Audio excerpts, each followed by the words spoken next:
Honda CB 150R street fire এই বাইকটার নাম তো অনেকেই শুনেছেন। এই বাইকটা একসময় বাংলাদেশের মার্কেটে কিন্তু খুবই জনপ্রিয় ছিল।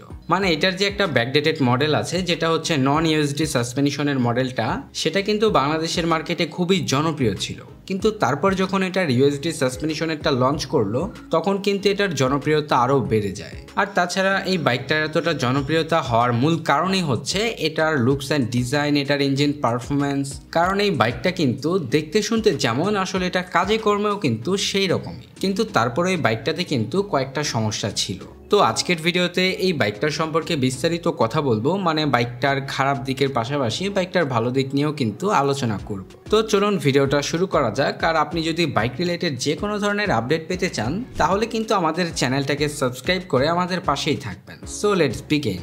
প্রথমেই যদি এটার লুকস অ্যান্ড ডিজাইন এবং এর বিল্ড কোয়ালিটি নিয়ে কথা বলি, আসলে এই বাইকটা কিন্তু মাস্কিউলার বডির সাথে আরও ডাইনামিক শেপে ফুললি নেকেড স্পোর্টে ডিজাইন করা হয়েছে। এই বাইকটা কিন্তু আসলে দেখতে খুবই সুন্দর, মানে বাইকটাকে দেখলে বোঝা যায় যেটা একটা প্রিমিয়াম সেগমেন্টের বাইক। এই বাইকটা যে শুধুমাত্র দেখতেই প্রিমিয়াম লাগে ব্যাপারটা এরকম না, এটার যে বিল্ড কোয়ালিটি আছে এটা কিন্তু খুবই প্রিমিয়াম। মানে এটার প্রত্যেকটা স্পেয়ার পার্টসই কিন্তু খুবই প্রিমিয়াম সেগমেন্টের। তো ওই আর কি ওভারঅল মিলিয়ে বলতে গেলে কিন্তু এটার লুকস অ্যান্ড ডিজাইন এবং এর বিল্ড কোয়ালিটি যথেষ্ট ভালো। এরপরে যদি এটার পরবর্তী সেকশন নিয়ে কথা বলি, বাইকটাতে কিন্তু এই দিকটাতে তারা চাইলে পরিবর্তন করতে পারতো, আর সেটা হচ্ছে বাইকটার হেডল্যাম্প সেকশনে। কারণ হচ্ছে এই বাইকটাকে তারা যে প্রাইস পয়েন্টে লঞ্চ করেছে, এই প্রাইস পয়েন্টের একটা বাইক অনুযায়ী এটাতে যে এলইডি বাল্বের হেডল্যাম্প সেটআপ দিয়েছে এটা আসলে কোনোভাবেই মানা যায় না। কারণ এই বাইকটার প্রাইস কিন্তু প্রায় 4 লাখ টাকারও উপরে। তো এই প্রাইস পয়েন্টের একটা বাইক অনুযায়ী এটা তো অবশ্যই এলইডি প্রজেকশন হেডল্যাম্প সেটআপ কিন্তু দেওয়া উচিত ছিল।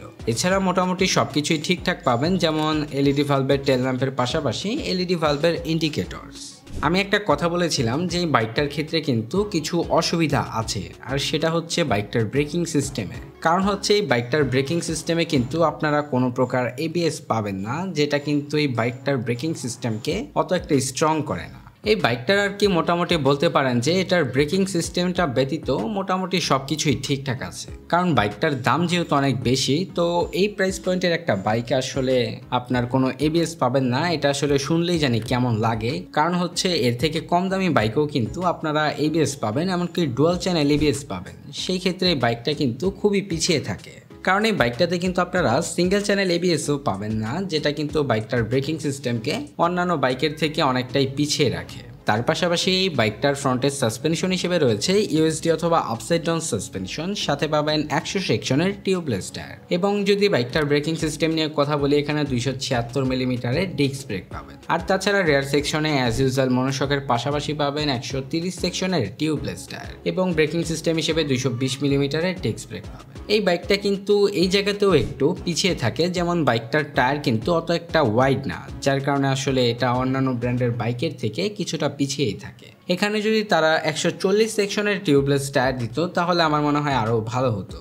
এরপরে যদি বাইকটার পরবর্তী সেকশন নিয়ে কথা বলি, বাইকটাতে হচ্ছে আপনারা পাবেন সিঙ্গেল পার্ট হ্যান্ডেলবারের সাথে ফুললি ডিজিটাল স্পিডোমিটার। এই স্পিডোমিটারে বর্তমানের সকল আপডেট ফিচার থাকলেও কিন্তু এখানে তারা একটু পরিবর্তন করতে পারতো, যেমন এই স্পিডোমিটারটার পরিবর্তে তারা যদি একটা টিএফটি স্পিডোমিটার দিত অথবা এর থেকে একটু বেটার স্পিডোমিটার দিলেও কিন্তু ভালো হতো। কারণ এটা দেখতে কিন্তু খুবই ছোট সাইজের, যদিও এটাতে সকল ধরনের ফাংশন পাবেন, তারপরও আসলে আর কি একটু বড় স্পিডোমিটার হলে কিন্তু এটা দেখতে আরও ভালো লাগতো।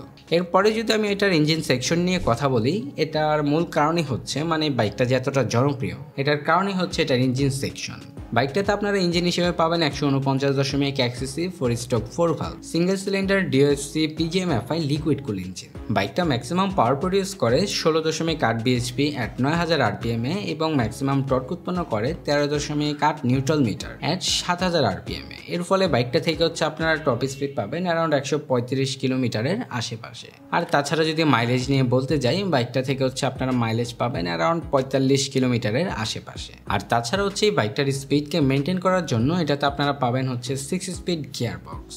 তো মোটামুটি এই ছিল বাইকটার ফুল স্পেসিফিকেশন। এখন যদি বাইকটার সম্পর্কে সংক্ষেপে কিছু বলি, তাহলে আসলে বাইকটাতে আপনারা বেশ কয়েকটা দিক খারাপ পাবেন। যেমন প্রথমত এটাতে তারা হেডলাইট কিন্তু পরিবর্তন করতে পারতো, তাছাড়াও এটার ব্রেকিং সিস্টেমেও তারা পরিবর্তন করতে পারতো। এছাড়া তো আসলে টায়ার সেকশনে পরিবর্তন করা অবশ্যই উচিত ছিল।